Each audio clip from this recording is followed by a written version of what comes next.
안녕하세요. 울산시대 남희석입니다. 새해가 시작됩니다라고 여기저기서 인사한 게 엊그제 같은데 이제 12월 2022년도 한 달밖에 남지 않았습니다. 자, 매년 이맘때가 되면 어려운 이웃을 도웁시다라는 여러 가지 이벤트가 나오기 시작을 하지요. 자, 모쪼록 많은 분들이 나눔에 참여를 해서 날씨는 춥지만 나눔의 온기로 모두가 따뜻한 겨울을 보냈으면 좋겠습니다. 한 주간의 뉴스를 순위로 정리해보는 랭킹 뉴스 시간입니다. 김다은 아나운서. 안녕하세요. 랭킹 뉴스 김다은입니다. 이번 한 주 울산에서는 어떤 일들이 있었을까요? 저와 함께 키워드로 살펴보시죠. 5위는 빨간불입니다. 코로나19가 재확산하고 있는 가운데 학생들 사이에서 독감과 같은 감염성 질환이 동시에 번지고 있습니다. 질병관리청에 따르면 지난 일주일간 13에서 18세의 인플루엔자 환자 비율이 올겨울 유행 기준의 8.5배에 달하는 것으로 나타났는데요. 이 코로나19와 독감의 증상이 비슷한 만큼 전문가들은 스스로 판단하지 말고 병원을 꼭 찾을 것을 당부하고 있습니다. 다음은 5년 만에입니다. 울산의 한 산란계 농장에서 AI, 즉 조류 인플루엔자가 검출됐는데요. 야생 조류가 아닌 가금 농장에서 조류 인플루엔자가 발생한 건 지난 2017년 이후 5년 만입니다. 이에 따라 울산시는 방역대 내 이동을 제한하고 주변을 소독하는 등 방역 조치 강화에 나섰는데요. 무엇보다 증상이 의심될 경우 신속한 신고가 중요한 상황이라고 합니다. 화제의 키워드 3위는 최초입니다. 지난 11월 29일 전기를 충전해 운항할 수 있는 국내 최초의 전기 추진 선박이 건조를 마치고 울산에서 명명식을 열었습니다. 울산 태화호라는 이름의 이 선박은요, 다음 달 말까지 시운전을 한 뒤 내년부터 울산의 바다를 누빌 예정인데요. 이를 계기로 울산이 친환경 스마트 선박 시대를 이끌 수 있을지 관심이 높아지고 있습니다. 이어서 2위는 단절입니다. 울산 지역의 기혼 여성들 가운데 경력 단절에 어려움을 겪고 있는 비율은 얼마나 될까요? 통계청에 따르면 올 상반기 울산의 만 15세 이상 54세 이하의 기혼 여성들 가운데 경력 단절을 겪고 있는 여성이 전체의 20%에 달하는 것으로 조사됐는데요.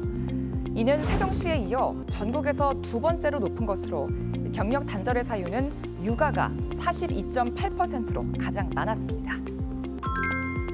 이번 주 가장 화제가 된 키워드는 유혹입니다. 최근 5년 사이 울산에서 마약 중독 환자가 4배 가까이 늘어난 것으로 나타났습니다. 은밀하게 행해지던 과거와는 달리요, 온라인을 통한 거래도 많이 증가했는데요. 우리의 일상 공간까지 파고든 마약, 잠시 후 남미경 평론가와 함께 문제점과 실태에 대해서 자세히 알아보시죠. 지금까지 랭킹 뉴스 김다은이었습니다.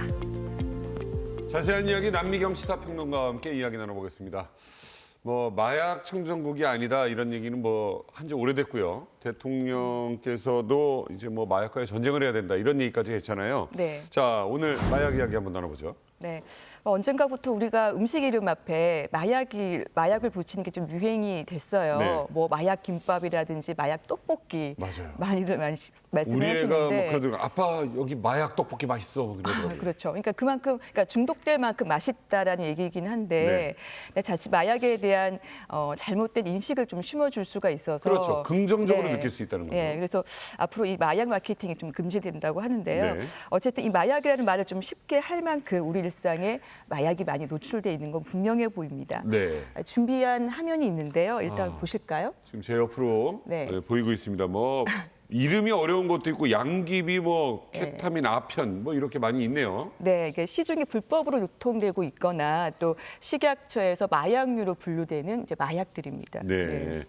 자, 지난해였죠. 전국의 하수 처리장을 이렇게 조사를 해봤더니 필로폰 성분이 나왔다, 또 무슨 마약 성분이 나왔다, 이게 20군데가 넘게 나왔었어요. 이게 참 난리였습니다. 네. 자, 유통되는 마약이 어느 정도입니까? 네, 국내 유통되는 마약 대부분이 해외에서 밀수되고 있는데요. 네. 특히 지난해 적발된 마약이 1,272kg으로 관세청이 적발한 마약으로는 가장 많은 양이었습니다. 네. 1,272kg이라고 하면 사실 어느 정도로 많은 양일지 좀 짐작하기 힘들 텐데 이 정도 양이면은 전 국민이 투약하고도 남을 만한 그렇죠. 예, 많은 양이고요. 그리고 마약 사범도 이제 급속하게 늘어서 하루 평균 40건이 넘는 마약 범죄가 일어나고 있습니다. 그러니까 저게 지금 검거된 것만 저 정도니까 네. 지금 돌아다니는 마약은 얼마나 많겠습니까? 예, 지금 뭐 어느 정도 많은 사람들이 마약을 하고 있는 걸까요? 이 마약이라고 하는 건 드러나기 쉽지 않은 특징이 있기 때문에 정확하게 파악하기는 어렵거든요. 네. 그렇지만 국내 한 100만 명 정도 네, 이렇게 마약을 경험한 것으로 보고 있고요. 더 충격적인 건 울산이 타 지역보다 마약 중독으로 치료받는 사람이 빠르게 늘었다는 건데 그렇죠. 최근 5년 사이 마약 중독 환자 증가폭이 4배 정도 증가를 했고요. 예. 전국에서 두 번째로 많이 는 겁니다. 울산이요? 네, 그렇습니다. 그리고 이 최근 울산에서 발생한 마약 난동 사건. 네, 되게 상상을 초월했는데요. 울산 도심에 있는 캠핑장인데요. 네. 이 남성의 행동이 좀 이상하지 않으세요?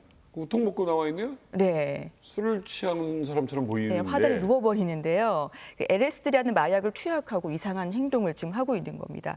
그 LSD는 이제 혀에 붙이는 마약인데 향정신성 의약품의 일종이고요. 네. 이 환각 효과가 필러폰의 300배 달한다고 합니다. 아우, 저건 왜 저러는 거예요, 지금? 네, 차문을 열고 지금 일행이 가고 있는 모습이고요. 어머? 두 번째 영상은 마약 사범이 경찰과 추격전을 벌이고 있는 장면인데요. 여기가 이제 시청 주차장입니다. 오! 오! 뭡니까? 지금 멈추질 않아요. 네, 이 필로폰 환각 상태에서 어? 난동을 부린 거고요. 저로 가버리네요? 네, 지금 경찰이 실탄을 좀 쏘고 있기도 하고요. 창문을 아이고. 지금 열려고 하고 있는데 그 실탄 11발을 쏘고 나서야 겨우 난동이 끝이 났다고 합니다. 아니, 지금 경찰이 떴는데도 뭐 어디로 막 내려갔다 네. 뭐 했다 그러고 하고는 그냥 뭐 경찰이 왔는데 이거는 뭐 정상적인 사람이라면 이제 나는 걸렸구나라고 할 텐데 실탄 발사까지 나오고 난리가 날 정도예요. 그래도 정신을 네. 아니 저게 도심에서 저렇게 되면은 지나가는 행이라고 치면 어떻게 하려고 저기 큰일 나는 일 아닙니까? 그렇죠. 네. 와 이거 심각합니다. 심각해요. 도심에서 4km 가까이 질주를 했다. 네. 자 어쨌든 지금 최고의 문제는 그런 것 같아요. 마약을 도대체 어디서 구하는 거야 싶은데 구하는 게 너무 쉬워졌다. 맞습니다. 마음만 먹으면 너무나 쉽게 이제 마약을 구할 수가 있는데요. 네. SNS에서 몇 번 클릭만 하면은 전국 어디에서든지 1시간 이내에 마약을 구할 수가 있습니다. 세상에요. 네, 그리고 마약 거래도 자금 추적이 어려운 비트코인을 거래를 하고 있고요. 네. 예, 거래하는 장소도 예전에는 유흥가 중심이었는데 네. 예, 지금은 주택가나 우리 주변 가까이에서 유통이 되고 있습니다. 너무 쉽게 구할 수가 있는데 이거 네. 뭐 여러 수법이 있다면서요? 네, 이게 던지기 수법이라고 해서요. 네네. 이 판매상이 주택가 골목에 이제 주소 표지판이라든지 전기 계량기 이 네. 뒤쪽에다가 그 마약을 붙여놓고요. 그 숨겨둔 장소에 좌표를 그 이제 구매자에게 알려서 네. 구매자가 직접 이제 찾아가는 그런 방식들을 하고 있습니다. 네.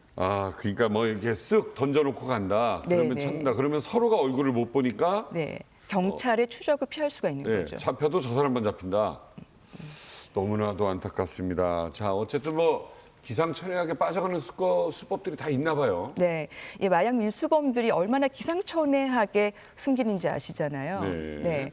이 막대 사탕에도 이제 마약을 밀수하는 것도 많이 나왔었죠. 사탕으로 마약을 넣어서 이 사탕 안에다가 이제 네, 마약을 숨기는 일도 있었고요. 또 기계 부품 틈 사이에다가 또 이렇게 마약을 숨겨오기도 하고요. 예, 또 이제 예. 공항에 도착한 여성이 좀 이렇게 거동이 좀 수상해서 봤더니 가슴 보형물에 또 코카인이 발견이 됐습니다. 네. 더 큰 문제는 이렇게 이제 일상에서 마약을 쉽게 구할 수 있다 보니까 네. 2030 젊은 세대로 빠르게 이제 퍼지고 있는데요. 특히 10대들이 공부 잘하는 약이라든지 또 살 빠지는 약으로 네. 또 알고 있어서 많이 이제 노출되어 있습니다. 10대들이 일명 나비약으로 불리는 데타민을 많이 먹고 있는데 나비약. 예, 이게 약이 나비 모양으로 생겼다고 해서 이 나비약으로 불리는데요.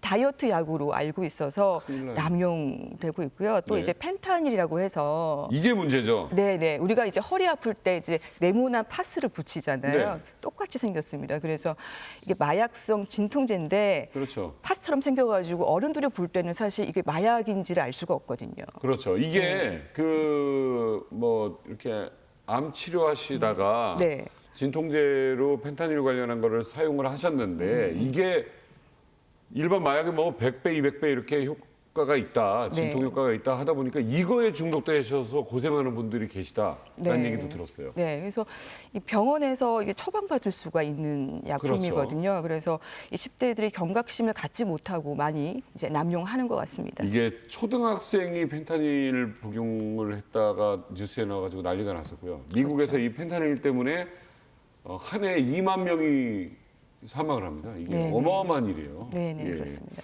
자, 어쨌든